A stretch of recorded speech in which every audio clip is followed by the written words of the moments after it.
Baik, Bismillahirrahmanirrahim. Assalamualaikum warahmatullahi wabarakatuh. Selamat siang dan salam sejahtera untuk kita semua. Yang terhormat Mbak Intan Zania selaku Kepala Unit Center of Excellence Divisi Human Capital.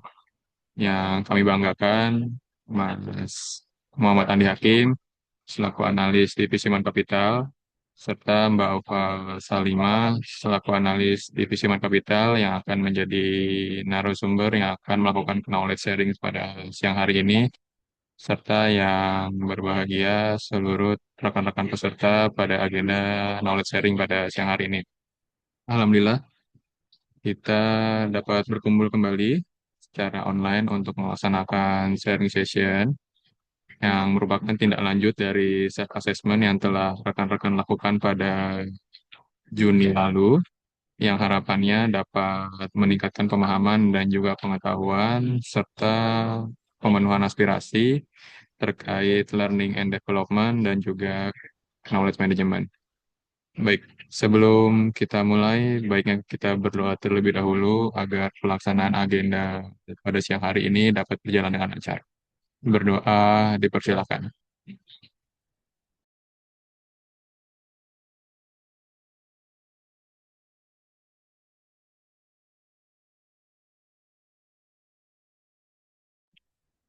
Baik, berdoa dicukupkan.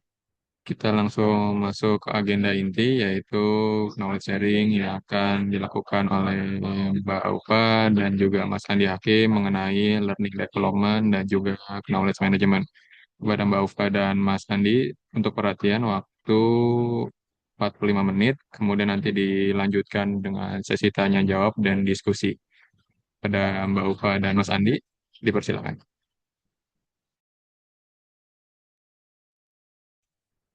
Oke, makasih Mas Sena.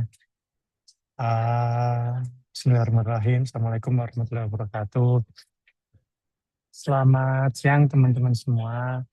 Ya, di sini ah, kita refreshment aja ya. Jadi sambil diskusi, terutama nanti apabila teman-teman juga ada sifatnya masukan.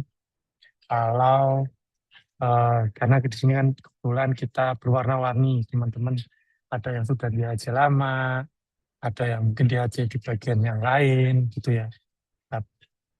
Sehingga kita sifatnya refreshment aja, teman-teman nanti kalau ada mau pertanyaan silahkan langsung bertanya aja. Oke, Bismillahirrahmanirrahim. Alhamdulillahirrahmanirrahim. Di siang ini kita bisa berkumpul secara online sebagaimana surat yang disampaikan oleh Mas Sena. Kita diminta, Alfa dan saya diminta untuk sharing ke teman-teman dalam aspek learning development dan juga knowledge management. Untuk memulai siang hari ini supaya lebih asik nih, aku pantun dikit dulu ya. Nah, nanti tolong dibantu mau pakai reaction boleh, pakai open mic juga boleh. Oke, kita mulai. Lihat ke atas, menyaksikan awan. Cakep, Bentuknya indah, bikin terkesima. cakep. Cakep. Selamat siang kawan-kawan. Mari kita sharing bersama. Uhuy.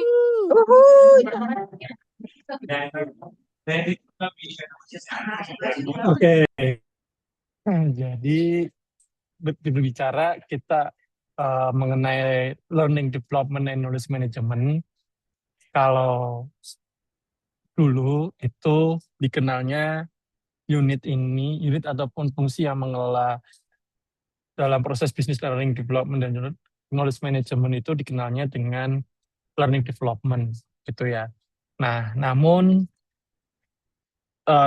beberapa pendekatan kita lakukan, kenapa sih harus kita rubah atau mindsetnya harus kita rubah menjadi Center of Excellence. Nah, kita memulai dari situ dulu, bisa next ke Alfa.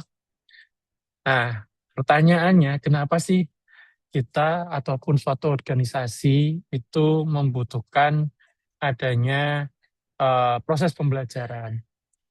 Kalau Pak Fauzan seringkali bilang bahwasanya HK itu sudah melalui suatu learning curve. dalam proses transformasi. Nah, kalau kita bicara transformasi, dari kata transform itu berarti kita dipaksa untuk berubah. Nah, dipaksa untuk berubah sendiri itu menandakan bahwasanya kita diminta untuk keluar dari zona nyaman atau yang lebih dikenal dengan istilah fixed mindset. Suatu organisasi itu membutuhkan orang-orang ataupun karyawan atau insan utama untuk memiliki growth mindset di mana dalam rangka mendukung proses perkembangan bisnis ataupun perkembangan perusahaan yang berkelanjutan. Perkembangan yang berkelanjutan itu tentunya kita tidak melulu soal untuk menjadi yang nomor satu, tapi kita bagaimana merespon ataupun menjawab atas segala tantangan yang ada di perusahaan. Nah, seperti yang ada di bukunya Pak Alex Denny dalam Learning Evolution 5.1, itu kita diminta untuk selalu menegakkan atau memiliki prinsip growth mindset, terutama secara pribadi, secara kehidupan, secara kita di Utama Karya, kita itu mencoba untuk mengembangkan growth mindset secara organisasi dan juga mendorong teman-teman insan utama untuk memiliki hal tersebut agar dapat membantu Utama Karya ini memiliki keberlanjutan bisnis yang dapat menjawab segala tantangan. Dari kita timeline mundur sedikit, Utama Karya sebelumnya jasa konstruksi murni, setelah 2014 ataupun 2015 menerima proses penugasan jalan tol, pembangunan jalan tol Trans Sumatera, kita bertransformasi menjadi pengembang infrastruktur terkemuka dengan visinya Indonesia Most Valuable Infrastructure Developer. Nah, di situ dituntut bagaimana kita bertransformasi. Mungkin di sini teman-teman yang sudah mengalami itu semua, itu ada Bukun juga pada waktu itu tentunya mengalami bagaimana dulu Utama Karya ini terbagi atas beberapa wilayah menjadi terpusat begitu secara proses bisnis, pengelolaan bisnis, dan juga kita punya ada pengembang jalan tol, PJT gitu ya, dan juga organisasinya itu berubah dan terus berkembang seiring tantangan yang dihadapi perusahaan. Nah, sehingga next di sini Unit Center of Excellence itu hadir. Kenapa sih? Bahwasannya Center of Excellence itu dihadirkan untuk menjawab tantangan yang dihadapi dari sisi organisasi perusahaan. Utama Karya itu bisa dibilang setelah 65 tahun berdiri itu bisa dibilang terlambat dengan adanya proses pengelolaan talent development, talent management, dan juga learning development, dan juga yang terakhir knowledge management itu bisa dibilang terlambat. Kenapa? Memang dulu kita belum berbicara dalam hal kompetensi ataupun berkaitan dengan pengembangan, itu masih by order gitu. Belum memetakan sebenarnya kebutuhannya seperti apa sih gitu. Dan sebenarnya mengelola itu fungsi apa? Karena ya sudah masih kepada pemadam kebakaran aja sifatnya. Sehingga dengan adanya itu dan juga atas adanya arahan dari Dewan Komisaris untuk perlunya ada suatu wadah di mana harus ada fungsi yang mengembangkan aspek learning center dan juga pengelolaan knowledge management di suatu organisasi sehingga dibentuklah Unit Center of Excellence pada waktu itu. Nah, filosofinya adalah kenapa sih Center of Excellence? Jadi kalau dalam bahasa Indonesia bisa dibilang pusat keunggulan, sehingga pusat keunggulan itu sendiri terdiri dari suatu organisasi yang di dalamnya terdapat individu-individu yang menyongsong ataupun mengisi atas kebutuhan dari organisasi tersebut. Nah, sehingga next di Center of Excellence itu kita tidak hanya berfokus pada individu, pengembangan individu, tapi kita juga fokus pada bagaimana organisasi di Utama Karya ini juga belajar. Dengan adanya Agile Organization, kita tentunya juga beradaptasi. Gimana kita harus bekerja, the way of working-nya, gitu ya. Lalu learning while working, di dalam situlah kita mencoba meng-embedkan prinsip-prinsip learning while working-nya itu kita masukkan dengan menyongsong harapannya bisa mengakselerasi kompetensi teman-teman insan utama semua yang secara mayoritas kita angka 75% itu sudah terdiri dari teman-teman milenial ataupun Gen Z ataupun Gen Alpha yang sudah mulai masuk di Utama Karya. Next. Nah, ini kurang lebih gambarannya mengenai Center of Excellence. Jadi kita harapannya itu punya menjadi suatu pusat keunggulan pengembangan talenta yang terintegrasi. Kata kuncinya di sini adalah terintegrasi. Kenapa? Kalau kita berbicara learning organization, tadi ya, learning organization yang terdiri atas individu-individu yang menyokong adanya kebutuhan suatu organisasi dan pengembangan bisnis perusahaan, tentunya kita memerlukan adanya suatu integrasi dari aspek strategi bisnis, kebutuhan organisasi, kebutuhan individu, dan juga rencana pengembangan karir karyawan. Nah, itu semua kita selaraskan. Nah, misinya sendiri itu adalah mewujudkan suatu ekosistem pembelajaran. Nah, jadi ekosistem pembelajaran ini harus dimunculkan atau selalu digaungkan di level organisasi, tidak hanya di individu. Tentunya saat ini alhamdulillah sudah mulai berjalan keaktifan di pembelajaran secara organisasi, baik itu melalui COP ataupun pembelajaran keinginan belajar melalui formal learning yang diselenggarakan. Lalu COE sendiri itu terdiri dari 4 pilar, ada Learning Center, Knowledge and Innovation Center, Assessment Center, dan Alliance Partnership. Nah, di sini mungkin ada yang bertanya, kenapa sih ada fungsi Assessment Center, ada Alliance Partnership. Jadi, Assessment Center ini, kalau secara harfiah, Assessment Center itu difokuskan pada aspek kompetensi strategic leadership, kompetensi inti, dan kompetensi kepemimpinan. Di mana kalau menurut Pak Alex Denny kembali lagi kemarin waktu kita mendengar pada sesi penyusunan RJBP HC Utama Karya, Pak Alex Denny menyampaikan bahwasannya suatu perusahaan itu sudah tidak lagi fokus pada pengembangan aspek hard skill, namun sudah harus mulai shifting ke soft skill. Nah, sehingga disinilah assessment center itu hadir untuk nantinya membantu proses assessment teman-teman pada aspek soft skill dan tentunya untuk menciptakan talent readiness dalam mengisi posisi-posisi jabatan strategis di Utama Karya. Nah, kenapa sih kompetensi teknis tidak dalam situ? Kalau secara ilmunya, kompetensi teknis itu tidak bisa diukur melalui assessment center. Nah, sehingga kompetensi teknis itu sendiri nantinya akan diukur melalui hasil performance dan juga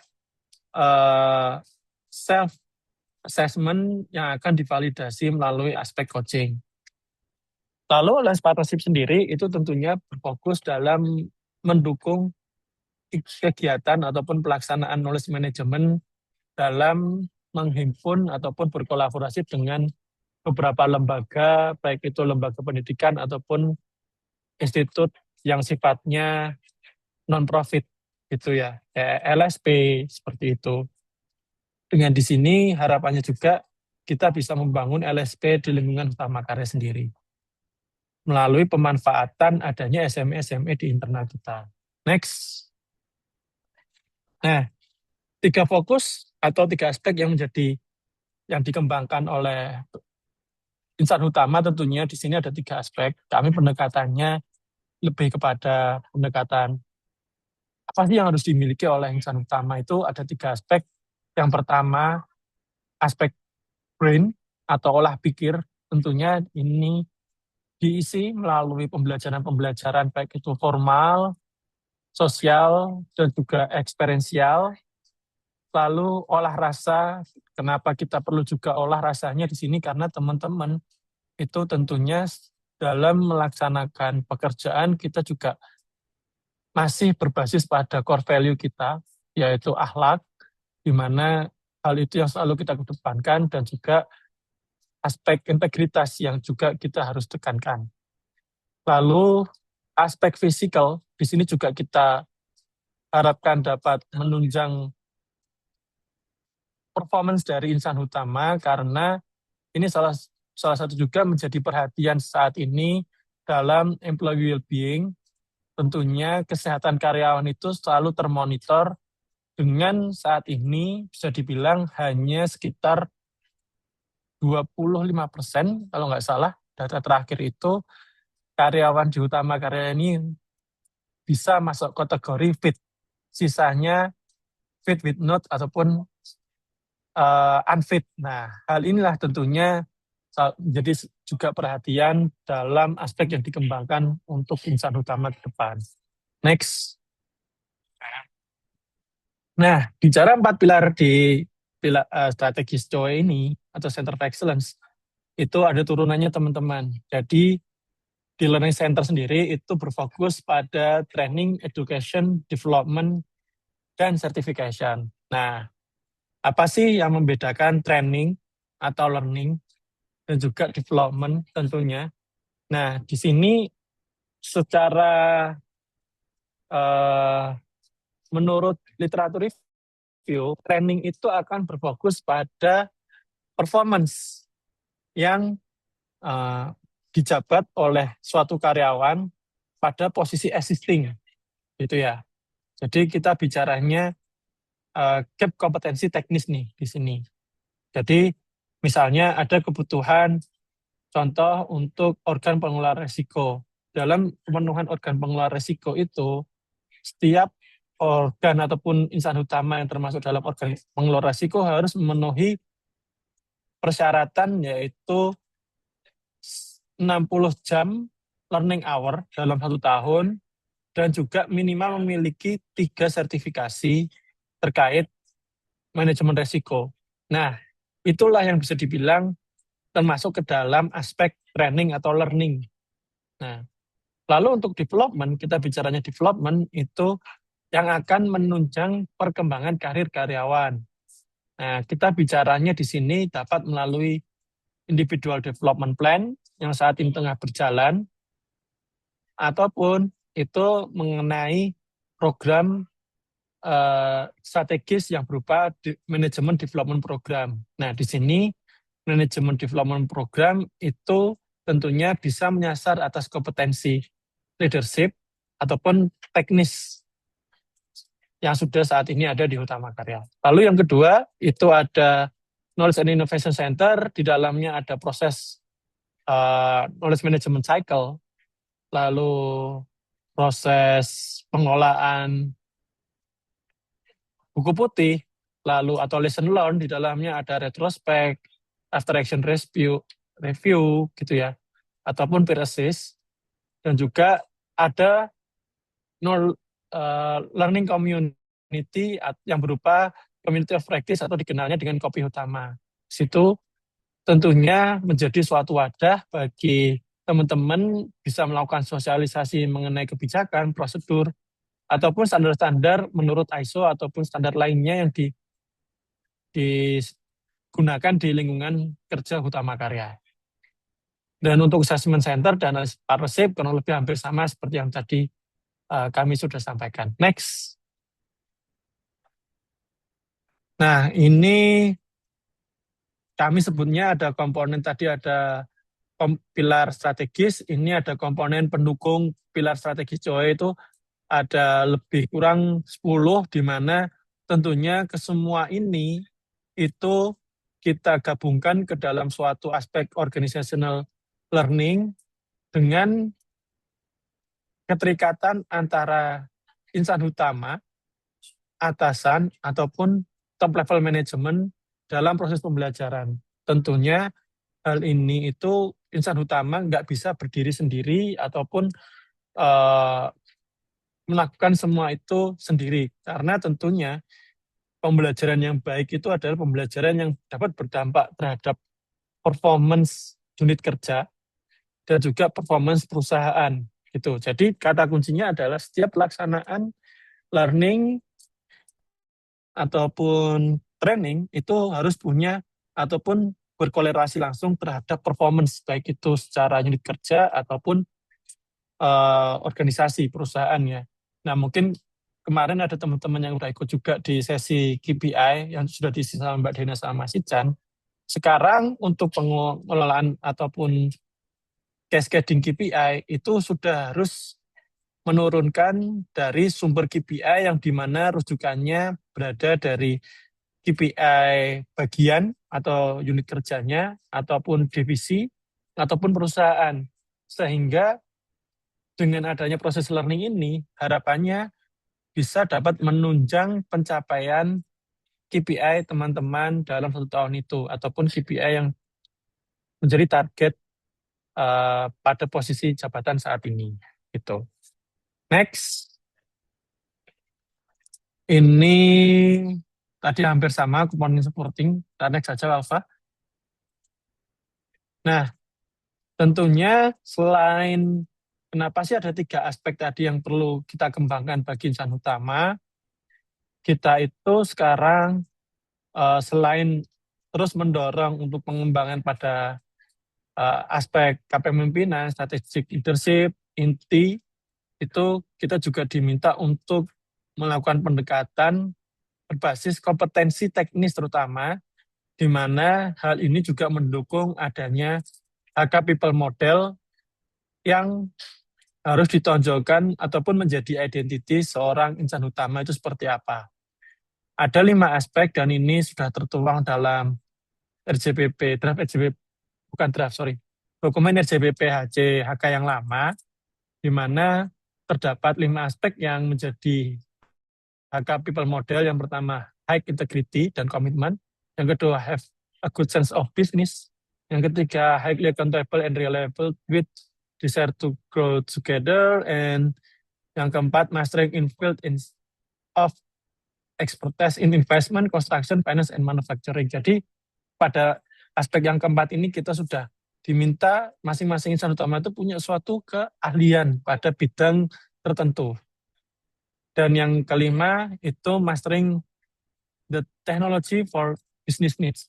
Ini menyongsong adanya arahan dari Kementerian BUMN dulu yang sekarang BPUMN mengenai digital talent, di mana seluruh insan utama itu harus punya kemampuan minimal savvy dalam aspek kemampuan digitalnya. Next. Nah, ini kalau selama ini teman-teman mungkin ada yang tanya, saya itu harusnya belajar seperti apa sih, Mas? Nah, itu sudah di prosedur saat ini yang akan berlaku, karena saat ini masih dalam proses routing pengesahan, itu sudah terbagi ada 2 proporsi pengembangan sesuai dengan band development karyawan, yaitu jabatan struktural dan juga fungsional. Pada jabatan struktural tentunya akan lebih difokuskan pada aspek kompetensi inti, leadership, dan strategic leader dalam modul leadership dan juga modul business management. Tentunya ini menyongsong pada nantinya teman-teman yang mengisi posisi struktural itu akan memiliki pola pikir yang lebih strategikal ataupun secara helikopter view dalam penciptaan suatu nilai tambah dan mendukung perkembangan perusahaan. Nah, sedangkan bagi teman-teman yang fungsional, ini baik itu dari level band jabatan Pratama 1 sampai Pro 3 ataupun secara senior expert, itu masih memiliki fokus pengembangan pada aspek kompetensi teknis tentunya. Di sini kenapa sih? Tentunya teman-teman yang nantinya memiliki jalur karir atau punya aspirasi pengembangan karir di fungsional itu dapat menjadi SME dan juga narasumber dalam pelatihan-pelatihan di utama karya, baik itu melalui proses knowledge management ataupun formal learning, sehingga mereka itu akan diciptakan menjadi coach dan juga narasumber dalam pelatihan. Gitu. Nah, di sini bisa dilihat tampak perbedaannya ya. Kalau di sebelah kiri struktural itu mungkin yang terpapar pada aspek pelatihan bersifat teknis itu hingga level manager, namun untuk aspek ada jabatan fungsional, aspek teknisnya itu sampai senior expert itu masih ada gitu. Nah, walaupun teman-teman yang fungsional itu fokus di teknisnya masih lebih besar, tapi mereka pasti berhak untuk dikembangkan pada aspek leadership dan kompetensi inti. Harapannya mereka juga bisa menjadi succession saat nantinya dibutuhkan untuk menjadi ataupun mengisi pada jabatan struktural. Tuh. Next. Nah, dari itu semua kita mengembangkan suatu pola yang kami namakan itu framework pembelajaran terintegrasi, di mana proses pembelajaran itu kita mulai dari adanya kebutuhan organisasi seperti apa, yang di-capture melalui proses knowledge identification, dan diturunkan ke level individu melalui proses learning need diagnostic. Nah, ini semua itu saling terintegrasi, dan dimulai dari organisasi, ujung-ujungnya kembali lagi akan berdampak kepada organisasi. Itulah yang kami kenapa sih namakan kita membangun learning organization, bukan lagi individual learning begitu.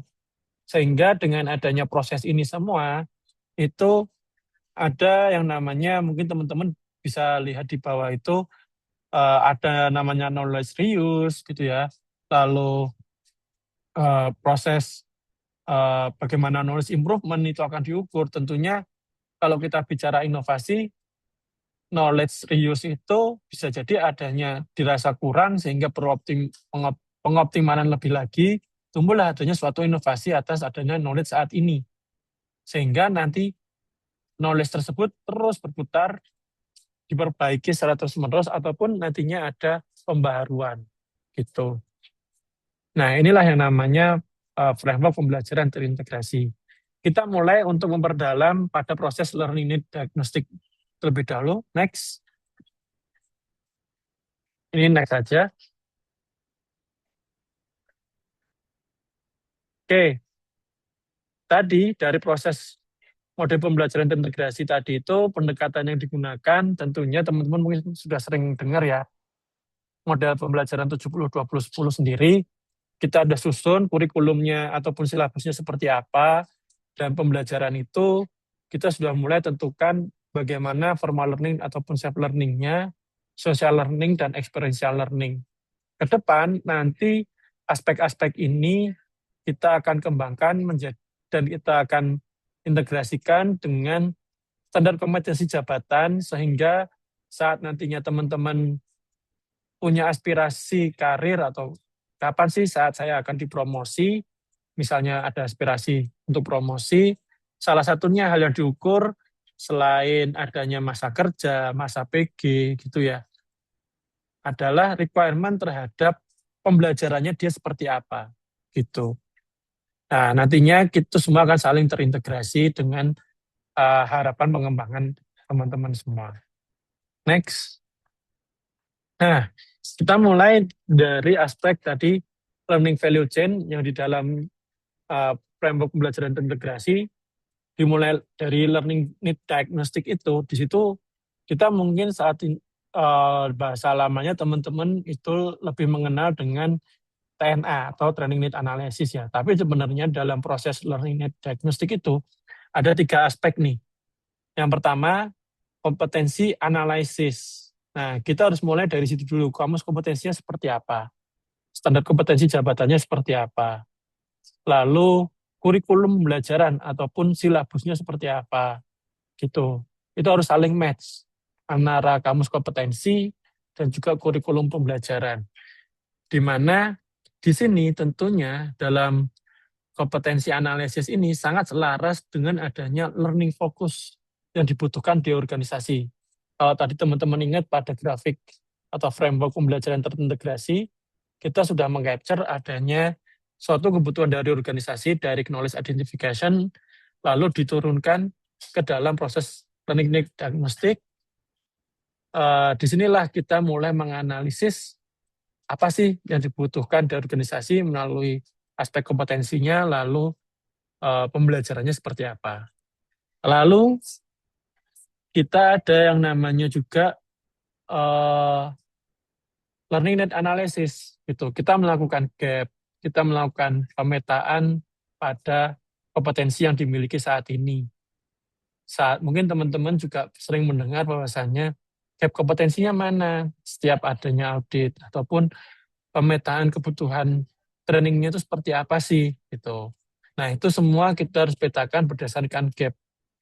Saat ini yang kita munculkan dalam proses audit itu adalah pada aspek kompetensi leadership inti ataupun strategic leader, itu yang bisa kita munculkan karena hasil kompetensinya sudah dikeluarkan dari hasil assessment setiap karyawan. Namun yang masih menjadi PR yaitu aspek kompetensi teknis seperti apa. Nah, dimulai dari IDP tahun ini, kita coba mulai ngukur untuk aspek kompetensi teknis itu dilakukan ataupun diukur melalui aspek self assessment terlebih dahulu pada setiap karyawan untuk nantinya akan diukur kompetensinya di mana, seperti itu.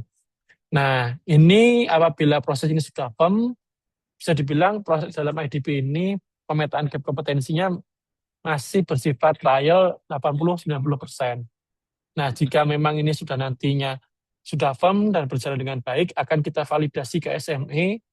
Untuk selanjutnya akan kita bakukan menjadi kamus kompetensi jabatan dan juga prosedur. Dan di tahapan ataupun di aspek ketiga dalam learning need diagnostic itu ada namanya development need analysis, di mana di sini isinya yaitu learning roadmap berdasarkan job desk ataupun kompetensi yang tadi disampaikan, gitu ya. Jadi hampir mirip gambarannya kalau rekan-rekan semua itu sudah mengisi IDP yang tahun ini, itu ada di sheet konfirmasi atau sheet terakhir itu kapan sih teman-teman akan mulai belajar. Nah, roadmap-nya di situ sudah mulai disusun timeline-nya kapan, gitu ya. Hampir kurang lebih mirip itu roadmap-nya. Atau kalau yang kita bicara development program, yang bicaranya misalnya leadership, itu roadmap-nya seperti apa dalam suatu pembelajaran tersebut. Misalnya fase 1, fase 2, fase 3, hingga di akhir itu dievaluasinya seperti apa teman-teman. Kurang lebih namanya learning roadmap seperti itu. Lalu setelah proses diagnostik selesai, kita perlu melakukan ada yang namanya learning design and development. Nah, learning design and development ini itu, mungkin tambahan dikit, kalau secara best practice ya, di sini tentunya dalam proses learning diagnosis ini itu akan menentukan besaran anggaran training setiap tahunnya. Utamanya, secara best practice itu pengalokasian anggaran akan lebih besar itu pada aspek pengukuran ataupun kegiatan learning need analysis, di mana di situ sudah proses yang berkaitan dengan pekerjaan, gitu ya. Tentunya performance, seperti itu. Lalu 20%-nya itu bicara terkait development, gitu ya. Lalu 10%-nya itu berbicara mengenai education. Nah, pelan-pelan ini di Aceh sudah mulai diterapkan aspek ini tentunya untuk mengakomodir pengembangan teman-teman insan utama. Nah, kita geser ke learning design and development. Di situ ada beberapa aspek, ada 3 aspek yang kita kembangkan. Yang pertama, menangkap proses dalam data ataupun L&D, atau kita sebutnya mengembangkan desain pembelajaran yang institusional ataupun jelas seperti apa. Nah, ini biasanya dikembangkan melalui sudah tertuang dalam silabus pembelajaran. Nah, learning solution itu berupa fasilitas pembelajarannya seperti apa. Bisa jadi dia di dalam kelas, formal learning, ataupun secara self-learning melalui LinkedIn Learning. Selanjutnya, proses social learning juga dilakukan melalui Learning Knowledge and Management System. Nah, setelah itu semua disiapkan, baru kita melakukan delivery pembelajarannya. Ada beberapa aspek di sini, self learning, formal learning, social learning, dan juga experiential learning. Dalam learning value chain yang terakhir, tidak lupa kita juga diharuskan untuk mengukur dampak atas ataupun mengevaluasi dampak atas adanya pelaksanaan pelatihan ataupun pengembangan. Saat ini HK menerapkan mazhab Kirkpatrick yang ada 4 level evaluasi. Level 1 itu berupa reaction, lebih banyak akan mengukur perasaan teman-teman itu setelah melakukan pelatihan, seperti bagaimana penilaian terhadap narasumber, bagaimana penilaian terhadap fasilitas penunjang pembelajaran itu, ataupun mengenai materinya ini apakah sudah sesuai dengan kebutuhan teman-teman. Nah, saat kita berbicara materi, kita juga akan mengukur yang namanya knowledge teman-teman setelah melakukan pembelajaran melalui proses pre-test dan juga post-test. Nah, ini sudah masuk di level 2. Teman-teman akan menjalani proses pre-test dan post-test itu untuk mengukur pemahaman teman-teman setelah pembelajaran. Setelah pre-test dan post-test dilakukan, sebenarnya tanggung jawab dari insan utama sebagai pembelajar itu sudah selesai. Namun, di sini kami menuntut adanya penerapan atas knowledge ataupun skill dan juga attitude dalam implementasi, dalam pekerjaannya sehari-hari. Dan itu kami dorong atasannya langsung untuk dapat mengamati dan juga mengukur atas perubahan behavior-nya. Ini sudah masuk level 3, di mana tentunya harapan ini ada semacam terintegrasi dengan proses coaching dan juga mentoring dengan atasan untuk terus memonitor perkembangan insan utama ataupun karyawan setelah melaksanakan pelatihan. Dan yang terakhir, kalau secara best practice, kita akan mulai mengukur yang namanya return on training investment. Seberapa besar sih dampak atas kinerja organisasi dengan biaya pelatihan yang sudah dilakukan. Namun secara individu kita bisa turunkan menjadi performance ataupun pencapaian dari KPI rekan-rekan insan utama yang telah mengikuti pelatihan tentunya. Itu diharapkan semuanya dapat tercapai. Gitu. Next. Ini sudah tadi gambarannya teman-teman. Jadi level 1 itu akan berbicara banyak terkait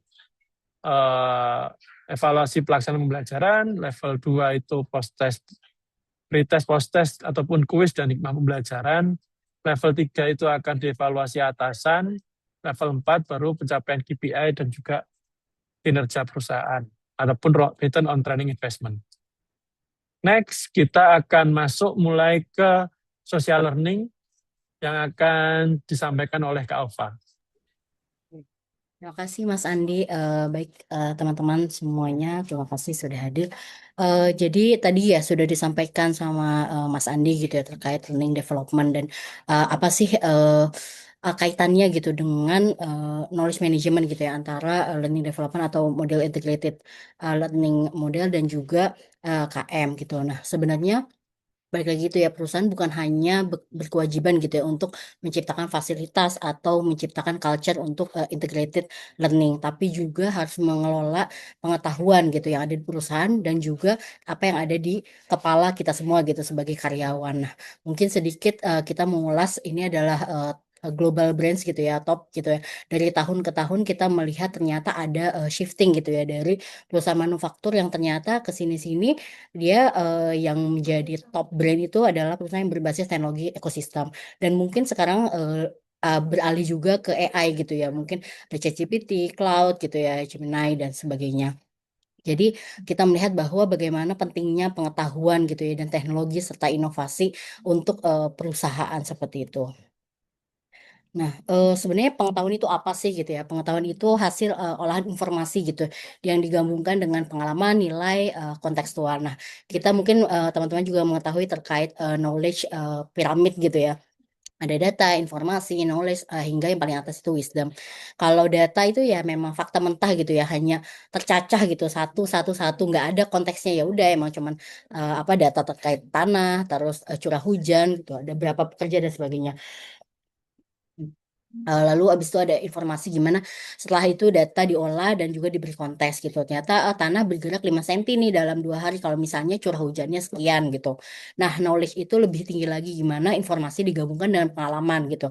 Oh, proyek sebelumnya kalau misalnya ada pergerakan tanah setelah hujan 5 cm, tanda-tandanya longsor nih, berarti harus ada evakuasi dan early warning system, itu udah knowledge. Nah, wisdom lebih tinggi lagi yang dimana itu adalah bagaimana kemampuan untuk menerapkan atau memutuskan gitu yang terbaik gitu. Ternyata kapro itu dituntut untuk memiliki wisdom. Oh, tiba-tiba curah hujan lebih dari 100, itu udah lebih dari 2 hari gitu. Maka dari itu ayo hentikan gitu ya, misalnya hentikan pekerjaan 100%. Nah, itu sudah di titik yang tertinggi itu wisdom. Nah, knowledge sendiri itu ada terbagi menjadi dua, yaitu tacit dan eksplisit. Kalau tacit itu yang memang diperoleh di alam bawah sadar kita masing-masing gitu ya. Belum tentu pengalaman atau tacit knowledge aku sama dengan yang dimiliki oleh Mas Andi. Kita pernah belajar nih misalnya ngomongin terkait KM atau terkait LND tadi ya. Tapi bisa aja apa yang kita serap, apa yang kita pahami itu berbeda-beda. Itu tacit knowledge. Nah, kalau explicit knowledge gimana tesis itu bisa diterjemahkan dalam bentuk yang bisa dilihat, ditonton, dibaca seperti itu. Nah, itu adalah explicit knowledge gitu ya. Nah, sebenarnya apa itu sih KM gitu dan bagaimana KM bisa membantu perusahaan?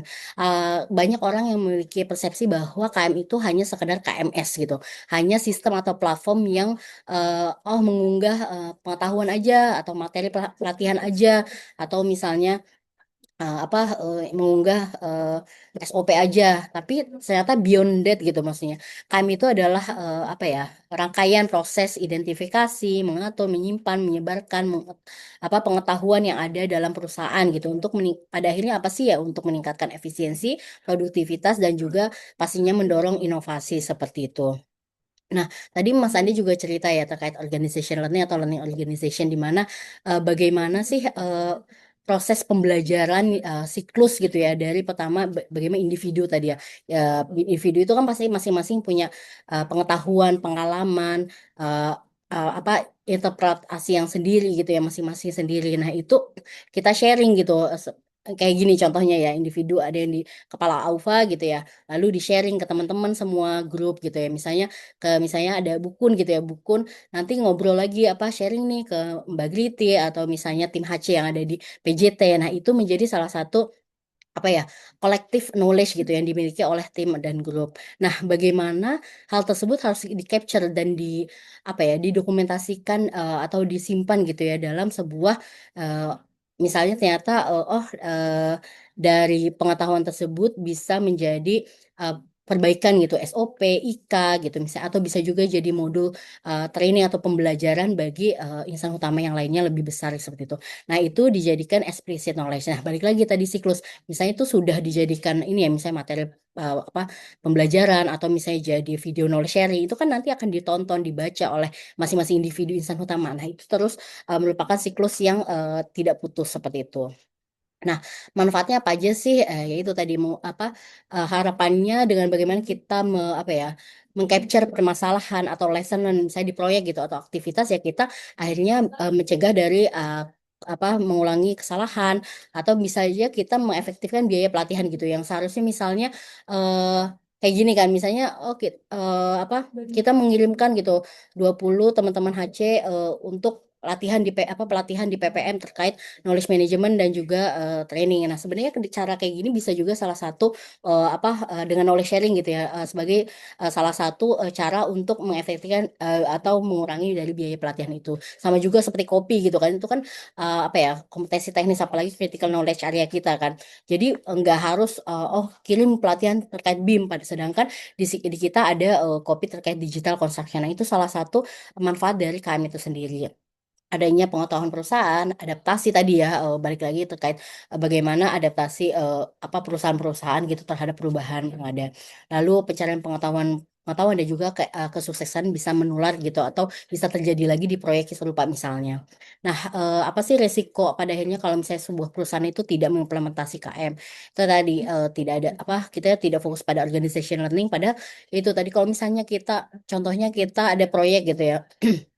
Misalnya contoh di kemarin yang MRT itu ya, apa di Kejagung itu ya, misalnya malah jatuh gitu ya. Nah, apa itu kalau bisa ya harusnya peristiwa tersebut didokumentasikan apa sih yang terjadi saat itu, apa yang dilakukan saat itu, apa yang harus dilakukan sehingga hal tersebut tidak terjadi lagi di masa mendatang. Sehingga misalnya pada proyek yang lain, proyek gedung yang nanti di tengah-tengah apa kota gitu dan dia deket transportasi umum. Nah, harus memastikan apa yang terjadi saat waktu kejadian di proyek Kejagung itu, apa yang terjadi sehingga sebelum jangan sampai amit-amit kegagalan tersebut terulang, yaitu tadi pembelajaran yang apa didokumentasi dipelajari oleh proyek yang nantinya mengerjakan proyek serupa seperti itulah.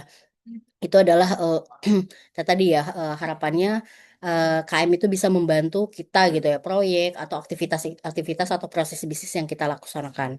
Nah juga yang penting adalah ketergantungan pada personalnya. Tadi kan tesit itu kan hanya di kepala ya. Tapi kan orang itu bisa aja resign, bisa aja pensiun, bisa aja amit-amit yang meninggal gitu kan. Sehingga kalau misalnya pengetahuan tersebut tidak dieksplisitkan, tidak dituangkan dalam sebuah proses KM gitu ya, di capture. Nah, itu kita bisa hilang gitu. Kita bisa lupa, ah waktu itu kejadiannya gimana sih? Oh, Pak Kapronya sudah pensiun atau sudah resign kayak gitu. Jadi, itu sangat disayangkan seperti itu. Nah, tadi balik lagi, kadang ya orang berpikiran KM itu sama kok kayak sharing biasa atau training biasa atau cuman platform KMS gitu. Padahal itu sama sama sekali dengan berbeda gitu ya. Misalnya kayak contoh training itu nggak sama sama KM. Nah kalau training kan ya individu di kelas gitu ya. Dia apa ya proses tersendiri dari pekerjaan gitu. Nah tapi KM itu seharusnya bisa embed atau dilaksanakan dalam pekerjaan sehari-hari gitu. Misalnya kita ya tadi kata Mas Andi kan apa learning while working gitu ya. Memang kita sambil belajar, kita sambil apa bekerja memang belajar gitu. Oh, misalnya di proyek gitu terjadi suatu kejadian gitu. Oh, misalnya tadi ya jatuh, misalnya keren jatuh gitu. Oh, apa yang harus dilaksanakan, apa yang terjadi, ditulislah itu adalah proses KM seperti itu. Memang bagian pekerjaan dan memang dilaksanakan eh, apa eh, apa ya berlaku untuk tim dan project gitu ya dan kita semua yang melaksanakan proses bisnis sehari-hari. Apakah KM itu cuman juga berdasarkan kayak seperti manajemen dokumen? Ya tidak gitu. Ya kan kalau manajemen dokumen ya pasti kan tempatnya benar gitu ya. Fokus, file, terus mengelola benda gitu. Tapi sebenarnya KM itu memastikan bahwa pengetahuan tersebut gitu kita dikelola, di nurture, dirawat sehingga pada akhirnya itu bisa menjadi bahan pertimbangan untuk pengambilan keputusan gitu misalnya. Contoh tadi ya pembelajaran-pembelajaran penting yang di proyek itu di capture di store apa di store gitu disimpan sehingga itu bisa menjadi bahan pertimbangan atau diskusi ketika nanti melaksanakan proyek atau aktivitas serupa. Nah, gimana sih cara KM itu untuk sukses gitu ya? Memang manfaatnya dirasakan oleh perusahaan dan juga insan utama atau karyawan gitu ya. Pertama, KM itu harus embed di dalam suatu setiap aktivitas kita melaksanakan proses bisnis. Karena kalau misalnya tidak, itu menjadi suatu beban yang apa ya, tambahan gitu, pekerjaan tambahan. Misalnya, kalau KM harus nulis nih format gitu. Padahal Padahal dengan kita apa ya mengcapture itu dalam misalnya format misalnya tadi ya after action review ya contoh dari misalnya tadi ada kejadian terus kita tuliskan atau kita capture dalam suatu format itu namanya after action review itu adalah membantu kita juga merecall gitu ya.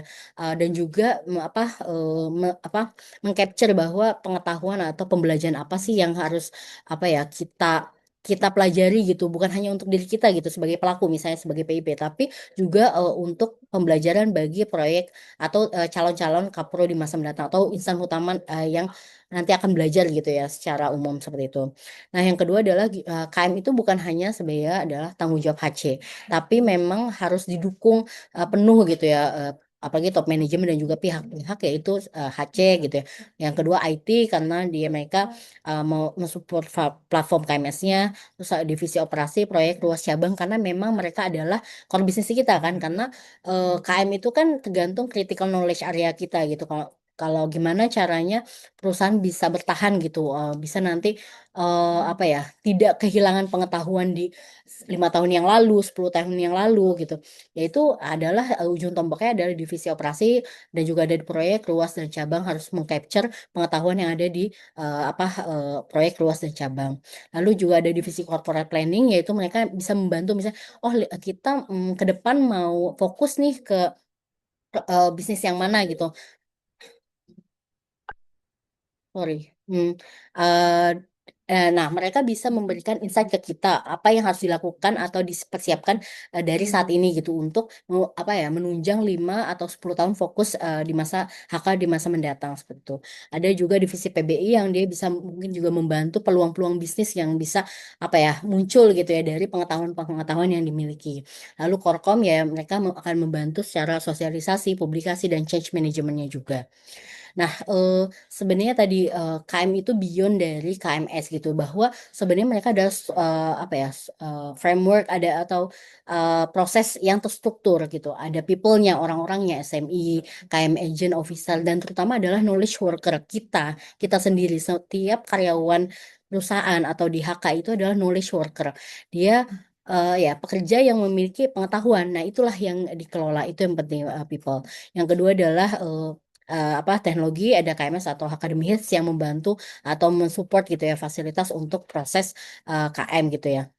Lalu ada proses, ada kopi, komunitas community of practice kopi gitu ya, lesson learning, knowledge capture, knowledge sharing kayak HK Academy, terus misalnya kayak ada buku lesson learn, ada buku putih dan sebagainya. Lalu juga ada tata kelola, adanya kebijakan, governance, ada prosedur atau guideline yang bisa membantu KM itu menjadi suatu panduan atau landasan untuk diimplementasikan di HK. Nah, ini adalah KM Cycle yang mungkin sebenarnya tadi sudah sedikit dijelaskan oleh Mas Andi gitu ya, integrasi dari dengan integrated learning gitu, knowledge identification, bagaimana kita mengcapture apa sih CKA atau critical knowledge area kita yang penting. Oh, kita kan ya jakon gitu, berarti konstruksi gedung, konstruksi jembatan, jalan itu sangat penting contohnya. Lalu setelah diidentifikasi mana yang penting, nah kita melakukan atau menyusun knowledge itu. Oh, dari gedung ini. Oh, berarti pengetahuan di gedung sangat penting. Berarti kita menyusun buku project lesson learn terkait eh, apa terkait misalnya contohnya tower Surya Pada seperti itu. Nah, itu ya kita capture atau misalnya nanti dari SMI kita mintakan video knowledge sharing gitu ya. Itu kan kita juga mengeksplisitkan tacit knowledge yang dimiliki SMI itu sendiri contohnya.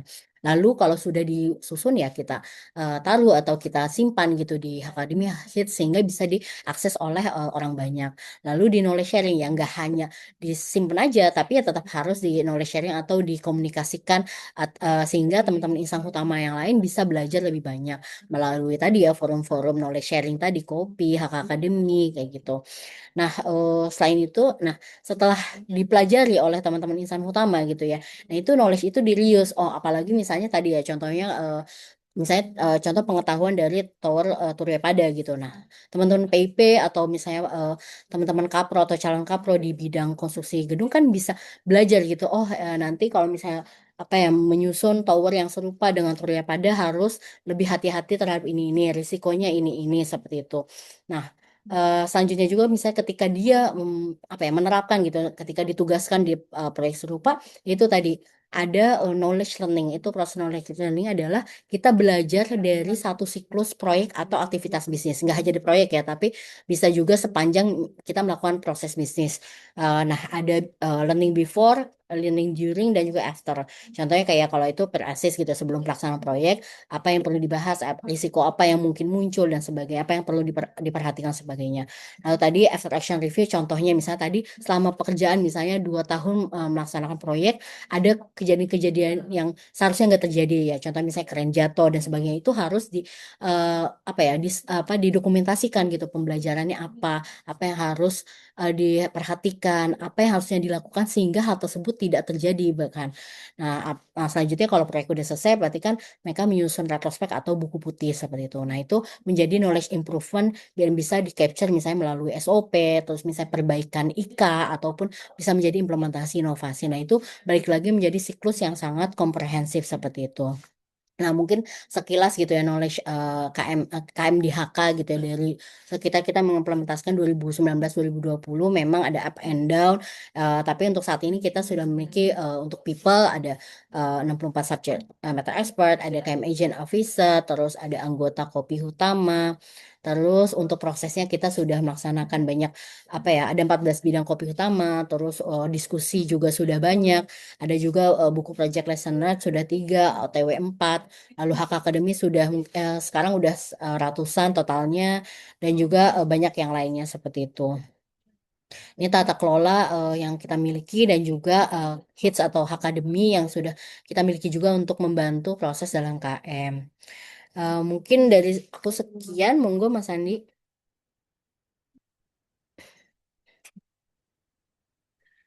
Oke, terima kasih Kak Alfa. Jadi itu tadi sekilas mengenai apa sih sebenarnya ataupun bagaimana yang dinamakan dengan proses pembelajaran yang terintegrasi, yaitu adanya koneksi antara pembelajaran secara organisasi dan juga pembelajaran secara individu karyawan. Tentunya kita punya harapan agar semua proses pembelajaran, baik itu pelatihan, pengembangan, itu tidak hanya menjawab aspirasi atau selaras dengan aspirasi karir karyawan, tapi juga menjawab tentang adanya kebutuhan dari utama karya sebagai suatu organisasi ataupun perusahaan dan menunjang proses pengembangan bisnis perusahaan. Nah, mungkin ini slide terakhir dari kami. Ini ada 4 aspek yang tentunya kami harapkan dan coba kami terus tonjolkan untuk dimiliki oleh semua insan utama sebagai pembelajar. Dan ini nanti bisa teman-teman turunkan kepada rekan-rekan yang ada insan utama di kerja ataupun divisi masing-masing. Harapannya, yuk kita semua, tentunya teman-teman yang masih muda ini, kita itu sudah diberikan wadah ataupun keleluasaan untuk mengeksplorasi dan mengeksploitasi diri dan juga difasilitasi dengan adanya proses pembelajaran yang cukup baik didukung oleh top manajemen, baik itu dapat dilihat dari sisi anggaran ataupun fasilitas pembelajaran melalui LMS, KMS, begitu. Dan tentunya ini semua kita di Human Capital akan terus coba untuk mengembangkan lebih baik dan memperbaiki apa yang kami rasa masih kurang tentunya.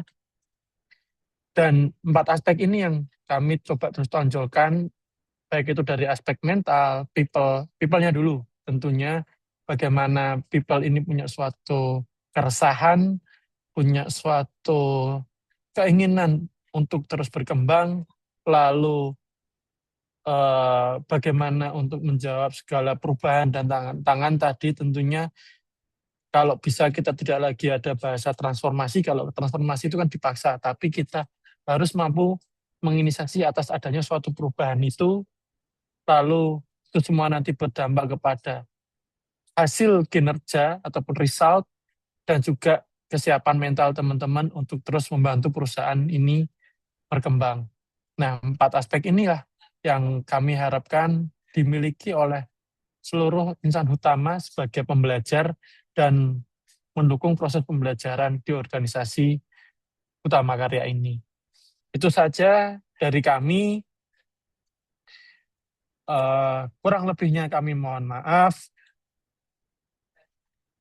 Beli petasan di stasiun Cikini. Pulangnya naik KRL berdiri. Selesai sudah sharing kali ini. Yuk terapkan dalam kehidupan sehari-hari. Terima kasih. Wabillahi taufiq wal hidayah. Wassalamualaikum warahmatullahi wabarakatuh. Waalaikumsalam warahmatullahi wabarakatuh. Siap. Terima kasih banyak Mas Andi dan juga Mbak Ufa atas pemaparan yang komprehensif dari hulu ke hilir mengenai learning development dan juga knowledge management.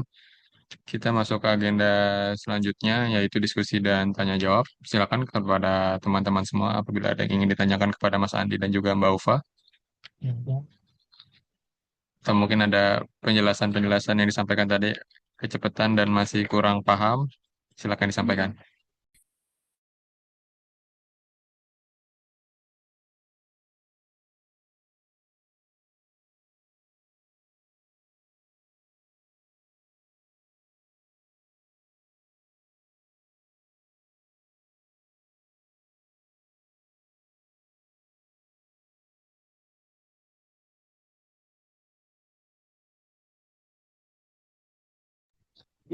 Silakan rekan-rekan apabila ada yang ingin ditanyakan kepada Mas Andi dan juga Mbak Ova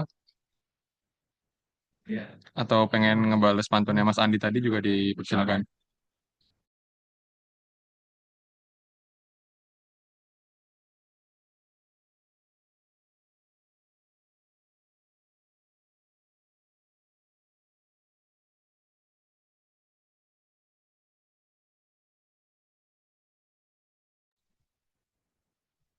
Baik, kalau dirasa memang semua penjelasan yang disampaikan tadi sudah jelas atau memang nanti sekiranya masih ada pertanyaan yang masih timbul tapi malu untuk didiskusikan di forum ini silakan saja untuk mampir ke lantai 8 untuk ngobrol langsung dengan Mas Andi dan juga Mbak Ova di HC.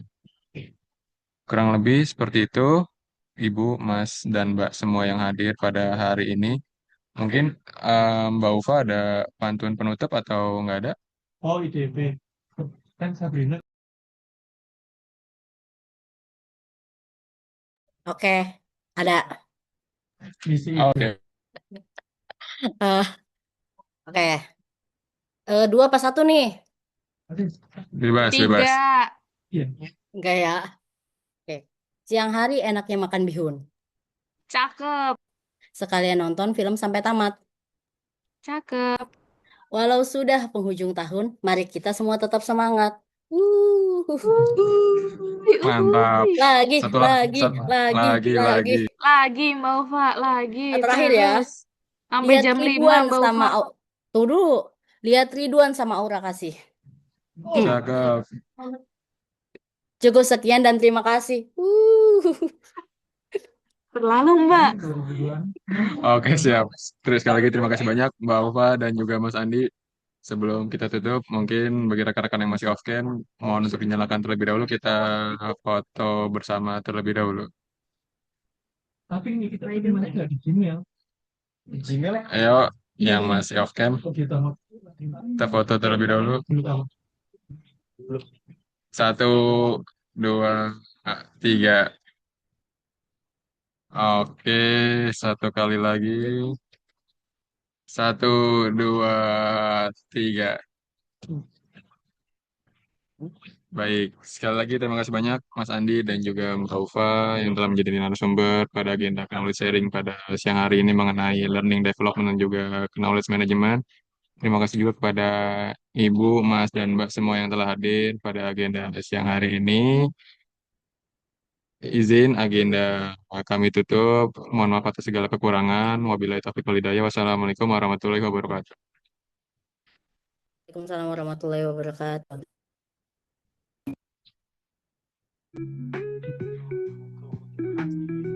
Terima kasih Mas Ena. Terima kasih Terima kasih Mas Mas Andi. Ena. Terima kasih Mbak Terima Nova. kasih Mas Andi, Kak Alfa.